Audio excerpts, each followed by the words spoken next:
The Spurs are in a rebuild, but just how far have they fallen off the top of the NBA? You are Locked On Spurs, your daily San Antonio Spurs podcast. Part of the Locked On Podcast Network, your team every day. Welcome back to Locked On Spurs right here on the Locked On NBA Network. I'm your host, Jeff Garcia, Spurs writer for Ken's 5 San Antonio. Glad to have you back. Hey, it's the offseason. And one thing I like about the offseason, it gives us a chance to try different things, bring in different guests, and bring in very unique guests. And that's what we got for you today. We got a very, very special, unique guest here. You know, you've probably seen it floating out there among Spurs fandom and Spurs Twitter. But there's a documentary out there via a podcast, and it is called The Fall of the Spurs Dynasty. It takes you from where the Spurs were at the perch of the NBA to where they are now. And obviously a big dive into the Kawhi Leonard situation. And it is a great listen. I've had a chance to listen in, and I recommend everybody to do this. Now, we have the author, the creator of this podcast documentary. His name is Kyle Ledbetter, and he created and is the host of The Fall of the Spurs Dynasty, available wherever you get podcasts. Going to bring him in. Kyle, welcome to Locked On Spurs. Glad to have you, man. I am very, very excited to be here. Thank you for having me on the show, and I'm excited to talk San Antonio basketball with you. No, Kyle, whenever you want to come on Locked On Spurs, you can just ask me directly. You don't have to go to in-betweens. That's totally okay with me, but I'm not deep in the Spurs community. I had to follow you on Twitter and then figure out how to communicate. I totally get it. I'm working around Spurs Twitter to figure out just how the dynamics work here. Yeah, it's all good. I just want to just poke some fun with you right now. But I'm thank you for making some time to come on Locked On Spurs. We'll get into the meat of your show in just a few minutes, but I want to get to know you, let the listeners get to know who you are. How did you come about this? What inspired you to create this show, The Fall of the Spurs Dynasty? Yeah, so I am probably younger than most of the people listening to this show. I graduated college this last year, and during college, I was podcasting on the side. I host a show called Take It Easy. It's like a daily sports radio type of show, and we're with Believe. And so as time got on, I got better at learning how to do this podcast thing. And then with the people over at the SB Nation Spurs site, I was able to communicate that I had this idea for a podcast series, and it was around the 2018 Spurs season and telling the story about the Spurs. Mm-hmm. And they were really helpful in making that podcast series work. They set me up with a way to publish the show on their website and engage with Spurs fans as a writer for that site. And from there, I communicated with people in the Spurs Discord and people on Spurs Twitter. And this thing kind of just took on a life of its own. But originally, it was just being interested in telling the story and finding a place to make the story come to life, shall we say. Are you a Spurs fan, or are you just more of a sports fan? I am not a Spurs fan. So originally, I am from San Diego, California. I was born there and raised there. San Diego is as cursed a sports city as any you can think of. Call it Cleveland, call it Minnesota, any of the biggest cursed sports cities. That's what San Diego is. We haven't won a championship in 50, 60 years. We're now going on 60 years this year. And when I was a child, the Padres weren't any good. The Chargers weren't any good. But I grew up about 5 minutes away from San Diego State, and that's where Kawhi Leonard played. Mm-hmm. And from there, that's kind of my connection into this story and following Kawhi's career. And then I moved to Sacramento for college, and now I live in Sacramento. And I've always followed sports and been a sports nerd, and especially love basketball. But myself, I'm not a Spurs fan. My entry into this story was originally through my fascination with Kawhi Leonard and fascination with the NBA. Gotcha. All right. So I see what's going on here. You're following Kawhi. He had a stint in San Antonio, and you're like, hey, wow, look how much they've fallen from the perch of the NBA. But look, I mean, every team goes through this, whether it's an MLB team, NBA team, mean, look at the Cavaliers. You know, they lose a Bron one time and they're down to the cellar again. All teams go through this. Spurs just been fortunate to sustain it for over 2 decades. Did you know? Again, we'll get into the meat of this in a while, but during your research and preparation for your show, did you find that fascinating? You know, the Spurs were able to maintain some sort of playoff, stability for over 2 decades, something unheard of. It was the part of the story that I was most fascinated to dive into because the story I wanted to tell originally was basically parts 4 and parts 5 of the story, which is like how this level of success ends up falling apart so quickly and yet no one really talks about it. But then as I'm doing this research, I'm thinking to myself, not even the New England Patriots could pull off what the Spurs did. Not even Right. the greatest Yeah. teams in any sport could Yeah. have the level of success that San Antonio has. They're this great exception across all of North American sports. Obviously, they're in Mhm. a salary cap sport. They don't play in what the NBA terms a large media market. In fact, I think they're one of the 10 smallest media markets in the NBA Right. based Mhm. on the numbers that I found from 4 or 5 years ago in research. And they were successful for 28 to 30 years straight. And they had 4 Hall of Famers pass through the organization who, except for the one Right. year Tony Parker went to Charlotte, played their entire careers there. When you talk about Mhm. David Robinson, Tim Duncan, Tony Parker, Manu Ginobili, Right. it's incredible that they were able to build that system and that level of stability for 28 years. And that's Mhm. basically what all of part 1 became of the show, which is like, this is never supposed to exist in any sports league. All sports leagues are meant to Yeah. legislate parity, like that the worst teams get the best chance, the top picks in the draft, and the salary caps are meant to make it so you can't keep players for 20 years. And the Spurs just defied all of the logic for 3 decades straight. You're not supposed to be able to go from Mhm. top 50 player ever in David Robinson to one of the 5 greatest players of my lifetime in Tim Duncan to Kawhi Right. Leonard, who for about 2 years might have been the best player in all of the NBA. It's not supposed to Right. happen like that. Yeah, we can also not forget about, the Spurs able to sustain that success with the greatest, Matt Bonner. You can't forget him, Kyle. Oh, of course. But There's so many Matt Bonners on that team too. I mean, learning about yeah, Boris Diaw, Tiago Splitter, DeJuan Blair, just so many guys right. who they Oh just picked God, I up haven't in the heard second DeJuan round who became Blair's Spurs culture. name. Yeah, I haven't heard DeJuan Blair's name in years. Wow. Never thought I'd mention him on Locked On Spurs. But yeah, I mean, it's a great series. We're going to get into the meat of this in just a few seconds. But yeah, his name is Kyle Ledbetter. The show, The Fall of the Spurs Dynasty, available wherever you get podcasts. Make sure to follow Kyle on Twitter at sportsdsd_. Do it right now. And by the way, shout out to a frequent fan guest here, Danny Sanders. He connected Kyle and myself so we can have this show for everybody right here on Locked On Spurs. But when we get back, we're going to get into the heart of it. I got some questions for Kyle that I think a lot of Spurs fans also have as well. For those who are listening into his podcast/documentary on the fall of the Spurs dynasty. But hey, thanks for making Locked On Spurs your first listen each and every day. We are free and available wherever you get podcasts. And I want to talk to you about Built Bar. If you haven't tried the Built Bar Puffs yet, well, you're depriving yourself of one of life's greatest joys. And guess what? There's a new flavor. Ready? Delicious, indulgent cookie dough covered in chocolate. That's right. Built has done it again. Let me introduce you to your new favorite cookie dough chunk puffs.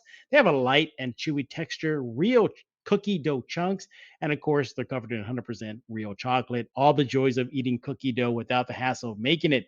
Hey, it's even healthy for you. Yes, I kid you not. These cookie dough chunk puffs are only 160 calories and they have a whopping 15 grams of protein in them. Run to built.com right now, snag a box for you and the family. It'll be the perfect treat, or you can find a really good hiding place to hoard them for yourself. Like all Built Bars, the new cookie dough chunk puff is covered in 100% real chocolate. That means they're healthy and tasty, covered in cookie dough with a light, fluffy texture. It is so good. I've already gone through a box. I need to order myself a new one now. You're going to love it. They're perfect when you need a snack for your workout. Grab a quick bite. Perfect protein bar. They taste better than a candy bar. Ditch the calories, fat, and sugar. Grab yourself a Built Bar. Go to built.com. Use promo code LOCK15 Get yourself 15% off your order. That's promo code LOCK15. Go to built.com right now. We're back with Kyle Ledbetter. He is the host and creator of The Fall of the Spurs Dynasty. It's available wherever you get podcasts right now. He also has a personal podcast called Take It Easy. And I believe that's also available where all podcasts are, Kyle. Yes, it is available wherever you get podcasts, and it's episodes similar to this come out every day. Perfect. Follow him on Twitter at sportsdsd_. Do it right now. All right, let's get into the meat of your show. And we kind of hit on a lot of the usual suspects here, your Duncans, your Tonys, your Kawhi. But during your research and digging in for information for your show, a lot of in my opinion, I think a lot of people and Spurs fans think the fall of the dynasty happened when Claw left. But I beg to differ. I think it happened when Duncan left.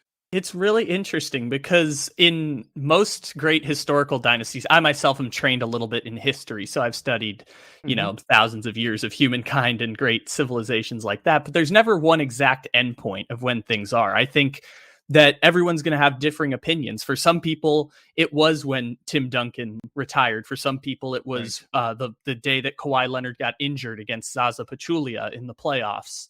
For others, it was the Kawhi Leonard trade. For others, it was the time that the playoff streak came to an end. And I think that all of them are correct and all of them are based on interpretation. It's funny that you mentioned that because a lot of people who have engaged with the show have said the same thing. Like, it didn't end when Kawhi Leonard got traded. It ended when this happened or this Duncan happened. Retired, yeah. Yeah. I think that Tim Duncan's retirement totally signifies a moment in where everything stopped succeeding, because I think it was only 12 months later that Kawhi Leonard's injury against Zaza Pachulia happened. And I think that the path that I took in writing the story was the end of the dynasty is all of those points, and there is no exact one moment. The way I decided to tell the story was through Kawhi Leonard and the 2018 season was when it went from this thing might have a chance to continue to now it's over. And, the next 4 years after Kawhi Leonard leaves kind of signifies that something had changed in San Antonio. So where does your show pick up? Is it at the Tim Duncan retirement or is it a little further along? When fans tune into that first episode, where does it begin at? So the very beginning of the show, the very first thing you will hear is setting the stage of what I think is one of my favorite moments of this entire story, which is DeMar DeRozan sitting in a Jack in the Box parking lot at 2 a.m. being informed by the Raptors that he has been traded to San Antonio. And it's this moment that for me kind of reflects the change of the guard for him and for the Spurs. But after that, it dives into all the way back to the beginnings of the George Gervin days and the Spurs transition to the ABA, or from the ABA to the NBA. And this story of how the Spurs became the San Antonio Spurs. Episode 1 is what I call the greatest dynasty in North American pro sports, because that's ultimately what the Spurs have been for 30 years. And episode 1 takes you from the earliest days of the Spurs all the way to when Kawhi Leonard is drafted in 2011. So we go through David Robinson, we go through Greg Popovich coming on board, and then drafting the first championship, then drafting Manu Ginobili with the second to last pick in the draft, and Tony Parker with a late first round pick, signing Bruce Bowen from guy who's plays in 3 different leagues to then making the all defensive team all 8 seasons that he plays in San Antonio, and going through how the Spurs built themselves up in such a way. And then episodes 2 and 3 tell the stories of Greg Popovich and tell the stories of Kawhi Leonard, going back to both of their childhoods and their backgrounds and every step along the way for them to get to where they were. Because ultimately Popovich and Kawhi are the 2 central figures to the story that I want to tell in episode 4 and episode 5. And in telling the stories of Popovich and Kawhi, we go through the 2013 finals. We go through Kawhi Leonard, or really the aftermath of the Game 6 with the Ray Allen shot, where Greg Popovich is consoling everybody at a restaurant. And this is the moment that Manu Ginobili says is the fondest memory he ever had of Greg Popovich was him going table to table after Game 6 of 2013, and stories like that tell the story of Popovich. And then from about 2014 to 2017, that's that run of success for the Spurs where they have 67 wins. They win the championship in 2014. Right. That's through the mechanism through the story of Kawhi Leonard going from being really great defensive player to one of the 3 best players in all of the NBA. And I find it fascinating, this story, because, I'm likely old enough to be your dad. That's how old I am. But I remember the Gervin days. I remember the Hemisphere Arena days. I remember when Hemisphere Arena was just one floor. It didn't even have a second level. And to see this team evolve from the ABA into its entry to the NBA to the Kawhi drama, I mean, I don't recall any type of, pinnacle. I had never seen the Spurs reach that type of pinnacle in the NBA until the dynasty was around. I mean, that was just amazing to see this team evolve from the Robinson era. And Robinson, as great as he was, just simply couldn't take the team over the hump. They bring in Rodman, it wasn't enough. And then until Timmy comes along, and the rest is history. But what I love about your storytelling in the show you put out there, again, the Fall of the Spurs Dynasty, available wherever you get podcasts, is just how you take the reader on a step by step, and that's what I liked about it. Especially in the Kawhi Leonard one, because there are so many moving parts in the Kawhi Leonard episode. It's his uncle, it's the Nike issue, it's the claw logo, it's all that, and how you bring it to, you kind of distill it to very simple, biteable, easy to chew parts. And that's why I highly recommend everybody to check it out. Now, speaking of Kawhi Leonard, obviously a lot of Spurs fans are really going to get their ears perked up for that episode, because let's face it, a majority of these listeners are, part of that Kawhi Leonard. They grew up with the Kawhi Leonard era, for how short it was. But how difficult was it for you to put that chapter of the Spurs history together? Because like I said, there were just so many moving parts during that time.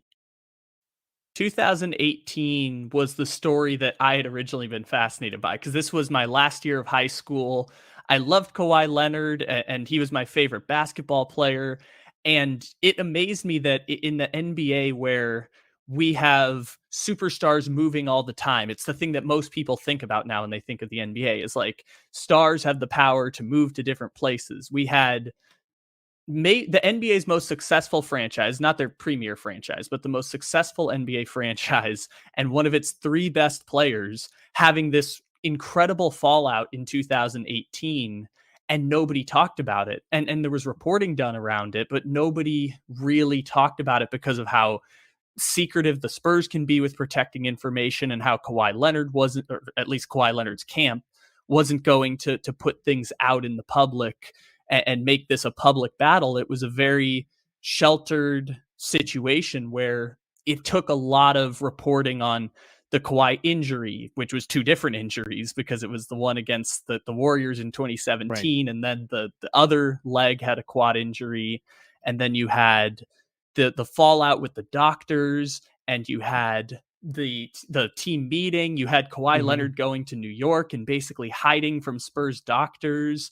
You had the Woj report that brought things into the light, and the Spurs kind of went into damage control. And there, like you said, there were so many moving parts that episode 4 was originally, I thought, going to be by far the longest episode of the show. Episode 5 ended up being a little shorter, but about as long as episode 4. But it seemed like episode 4 was going to be all of the moving parts coming together into one gigantic episode, which also includes the story about Kawhi Leonard's apparel contract, and him idolizing Michael Jordan, signing with Jordan brand just because, of course, I'm going to sign with Michael Jordan's brand coming out of college. And, from there having a fallout and kind of becoming his own person as that 2018 season goes along. Yeah, it's a fascinating episode. And it was a little personal for me because I was in Barclays Center the night that Kawhi Leonard got drafted. As a matter of fact, a little personal history for myself. I was the first person from San Antonio to interview Kawhi Leonard when he got drafted. I remember sitting in the press conference and he's still wearing a Pacers cap. And I'm surrounded by Pacers reporters. And I'm in the room, and that's when the NBA made the announcement that there's been. You hear it. I heard it in the Barclays in the tunnels. I heard there's been a trade to announce, and I was like, what? So, and I need to find it. I still have the quote sheets from that night, and in there you can see the NBA with my question, like, Kawhi Leonard, do you know you just got traded to San Antonio? That was my first question to Kawhi Leonard ever. And he kind of looked at me and he shrugged his shoulder. He's like, oh, okay. Like that. And that's all he told me. So the Pacers media kind of just stopped. And I remember they ushered Kawhi off the press conference table because he got traded. He just got traded. The Pacers, so now I'm kind of walking and talking with him. And I remember asking him, welcome to San Antonio. How are you feeling about the move? And very short answers. It's good. Okay, thank you. At that moment, Kyle, I knew we were in for a treat in San Antonio because he was going to be very tight-lipped, not real talkative with media. But it was definitely a ride. In my time covering the Spurs, I had never seen that type of chapter in the Spurs. Now, a lot of people forget there are some quote unquote dark chapters in the Spurs history. There's the Alvin Robertson situation. The early 90s players that were partying out like crazy in San Antonio, but never did we ever see this type of all generational player want out of San Antonio. But hey, we're not done talking with Kyle. When we get back, we're going to continue our chat about his show, The Fall of the Spurs Dynasty, available where we get podcasts. And he's going to tell you more about why you should be listening to his show, why you should be listening to his show. And I got a few more questions for Kyle, so just hang on tight. We're back with Kyle Ledbetter. He is the host and the creator of the show, The Fall of the Spurs Dynasty, available wherever you get podcasts. Follow him on Twitter at sportsdsd_, and make sure to check out his personal podcast called Take It Easy. And it's also available wherever you get podcasts. Now, we were talking about the Kawhi Leonard saga in San Antonio. Were there ever a moment when you're doing your research and you're kind of revisiting that time in Spurs history and you're just there with your mouth agape, like, wow, this happened. Like, this is just crazy, from the hiding in New York City, to the Tony Parker comment, my injury was 100 times worse. And I'm also glad the fact you brought up the Danny Green injury. I think a lot of Spurs fans forget about what he had to say about his injury when he got traded to Toronto.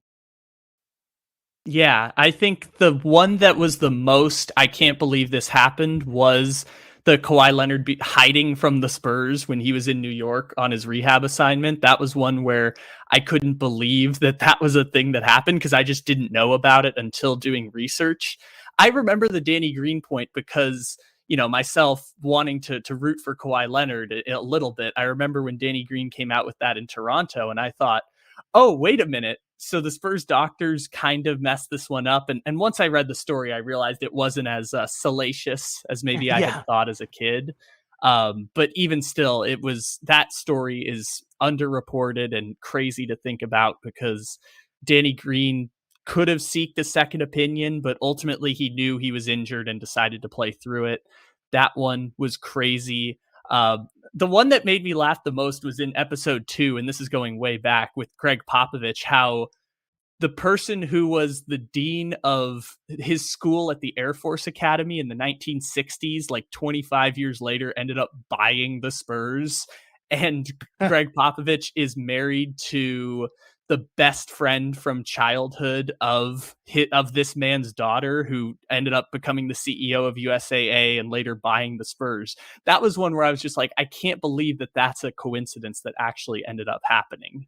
And it led to Greg Popovich getting hired as general manager of the Spurs. Yeah, it's a fascinating show, but with the fall comes a rise, and look, we know that this team is in a rebuild. They're making it very clear. The players know that. Keldon Johnson's acknowledged it. I think they're not hiding it. This team has fallen quite down, from their perch. But I say that because they were at the top or among the best, for quite some time, and now they've gone full tank mode. Bye bye, Dejounte, see ya, Lonnie, Derek. Good luck to you out in Boston. Do you think that this team will be in the cellar for a long time or for a short time, based on your research, and if you can project out just how much they are going to be in this rebuild? So the thing that seems obvious is that they're not going to make the playoffs next season, and then they're not going to make the playoffs the year after that. I think that's what the full rebuild starts to signify. Right. So by then it will be 2024. I think they'll be in a much better situation than they are now, because they'll have 8 first-round draft picks that in a 3-year span. Obviously, they just used 3 first-rounders this year. And San Antonio is going to, at the very least, have a bunch of young talent. Now, I don't know who that'll end up being. So maybe it'll be Scoot Henderson, or maybe it'll be the guy from France who's at the top of the draft this year. Right. But Banyana. Yep. yeah, and if one of those players comes to San Antonio, I think that'll help things a whole lot more. But I think San Antonio, and this is weird to say, they've just kind of become like every other team. Mhm. And with that, I think that the odds are that they will get at least a very, very good player over the next 2 or 3 years to get drafted by the Spurs, develop into a 25 point per game scorer, make all-star teams when he's 23. I think that's going to happen because it happens to most teams that end up, going into the tank for years and years and years. So I think there's a bright side on the horizon for San Antonio. It's just, by the time those 2 years where they're going to miss the playoffs next year, they're going to miss the playoffs the year after that. I think that by then it's going to be 7 years since Kawhi Leonard got injured by Zaza Pachulia in that playoff game, the first game of the Western Conference Finals. And the Spurs, it's crazy to think about because they were on top of the world. They were up 25 points against the Warriors. And for 7 years later, for them to never get back to that point seems kind of insane. Yeah. How big of a hit will this rebuild take once Pop says I'm done? Because you're likely seeing that's going to happen sooner than later. Whether it be within the rebuild or maybe as soon as the end of next season. In my opinion, I've always said that that's going to be kind of the final nail, so to speak, in what was the Spurs.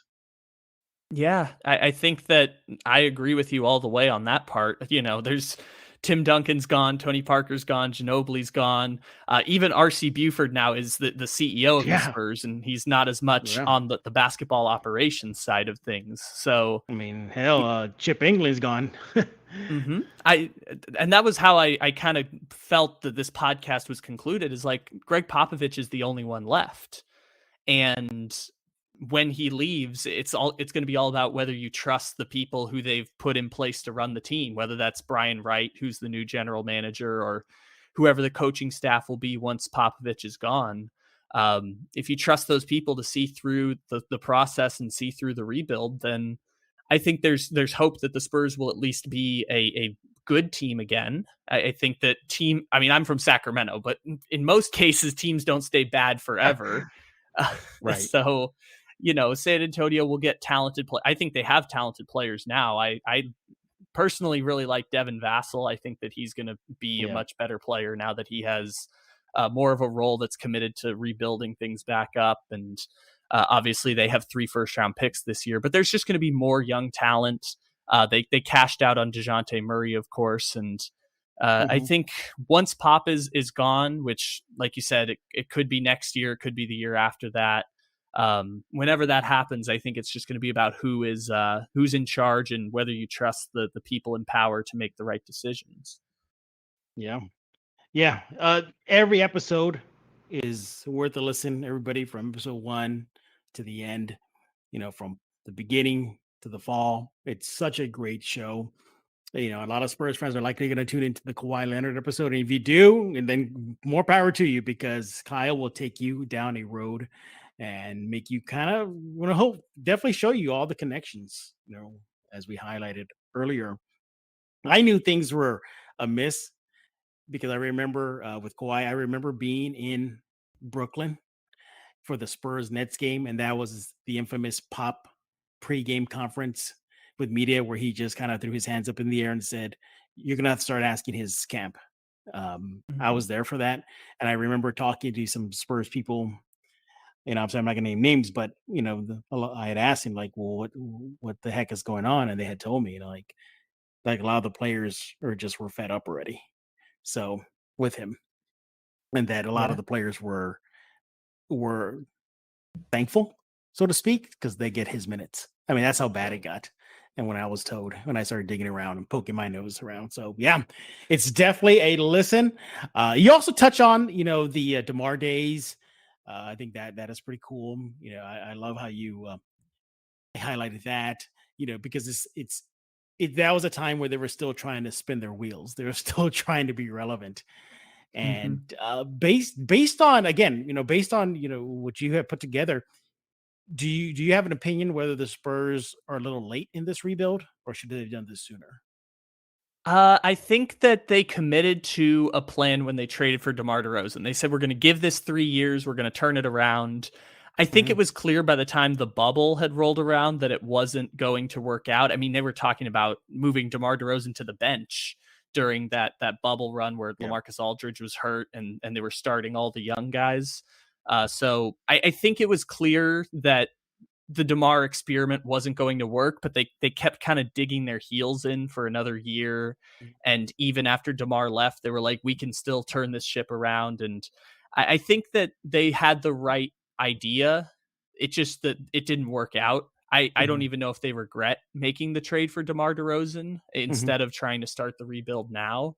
It just meant that they kind of missed out on a generation of trying to get top picks. Like maybe Gotcha. if they take the Lakers offer back in 2018 for Kawhi and they tank for a few years, maybe then they end up with an Anthony Edwards or a LaMelo Ball. But I think altogether they made the right call at the time, and maybe they could have pivoted around 2020 instead of waiting until 2021 for DeMar DeRozan to leave and getting basically a first round pick in return for him.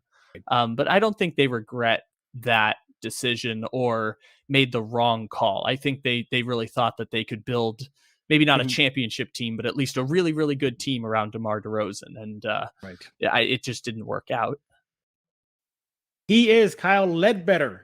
His show, The Fall of the Spurs Dynasty, available wherever you get podcasts, is available now. I highly recommend everybody to download it. It is such a great listen. Listen to it at work, listen on a walk, listen to it, at night when you're just relaxing in bed. There's no reason for you to not check it out right now and download it. And and he's not done. He's also doing his personal podcast called the Take It Easy with Believe podcast. It's available wherever you get podcasts as well. Is there another team that's next on the horizon that's going to get the Kyle Ledbetter podcast documentary treatment? If anyone wants to reach out and wants me to do a story on their team, I'm interested. As going through this story, one thing that was most interesting to me, because it was really basketball centric, and while talking about all the other stuff is really fun, it was fun to just narrate basketball games from my childhood and bring those to life. The team that I got really fascinated with was Oklahoma City and Kevin Durant, because the Spurs played Kevin Durant, or Kawhi Leonard in his 8 years in San Antonio played Kevin Durant 6 times in the playoffs. So I think that that's a really interesting part of this story. But my perspective has changed on Oklahoma City just because I used to think the Thunder were this great disappointment because they had Westbrook and Durant and Harden and didn't win a championship. But after doing the research, I realized they were never supposed to beat any of the teams that they played in the playoffs, especially that 2014 Spurs series where the San Antonio was the 1 seed. They were the 2 seed. Durant won the MVP that year. San Antonio was supposed to win that series, and obviously they did and went on to win the championship. So I couldn't find a year that I pointed to and said it's disappointing that Oklahoma City didn't win in this season, because I think the whole run they were underdogs even while having Kevin Durant and Westbrook and James Harden. Fascinating things on this Fall of the Spurs Dynasty podcast. Again, he is Kyle Ledbetter. We thank you for listening to Locked On Spurs and making it your first listen each and every day.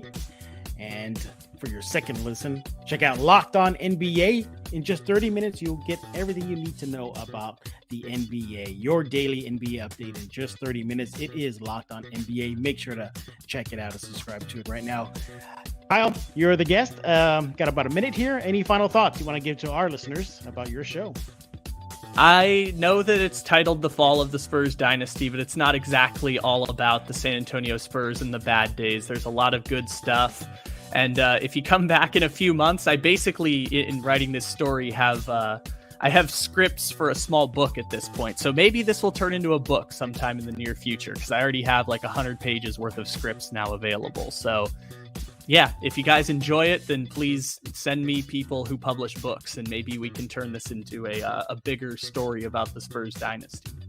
And when you do that, and if you do that, make sure, Kyle, you come on Locked On Spurs to break the news with me. Absolutely. Awesome. Yeah, we can do actual interviews instead of just me taking secondhand accounts from Michael Wright and Woj and Ramona Shelburne. I can do actual interviews and build out a real story. All right. And and if you like to let Kyle know your thoughts on his show or his podcast, The Fall of the Spurs Dynasty, make sure to reach out to him on Twitter at sportsdsd_. Follow him now on Twitter. So for Kyle Ledbetter, I am Jeff Garcia. We're going to put a lock on this episode of Locked On Spurs.